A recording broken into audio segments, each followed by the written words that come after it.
در این ویدیو ایران و آمریکا رو از نگاه اقتصاد، فرهنگ، ورزش، فناوری و حتی قدرت نظامی مقایسه می‌کنیم. در آمریکا حقوق‌ها بالاتره ولی هزینه زندگی هم چند برابر ایرانه.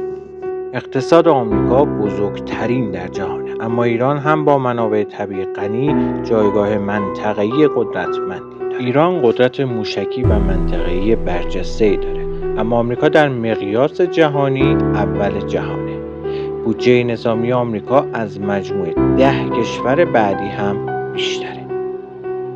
هر دو کشور استعدادهای درخشانی دارند، اما در آمریکا سرمایه‌گذاری روی علم بیشتره. تحصیل در ایران قابل دسترس تره ولی امکانات آموزشی آمریکا گسترده تره. سبک زندگی در ایران سنتی تره، اما در آمریکا مدرن و شلوغ تره. در ایران طعم، سنت و اصالت، در آمریکا سرعت تنوع در غذا. ورزش در هر دو کشور پرطرفداره، اما فرهنگ ورزشی آمریکا تجاری تره. آمریکا رکورددار مدال در تاریخ المپیک، اما ایران در کشتی و وزنه‌برداری درخشیده. فرهنگ ایران ریشه‌دار و تاریخی، فرهنگ آمریکا جهانی و رسانه محوره.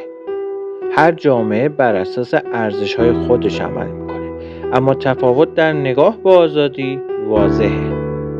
آمریکا قطب فناوری جهانه، اما ایران هم در مسیر رشد دیجیتاله. تکنولوژی تولید در آمریکا پیشرفته تره، اما ایران در خودکفایی صنعتی گام بلندی برداشته. هر دو کشور طبیعت گسترده‌ای دارند. ایران با اصالت، آمریکا با امکانات.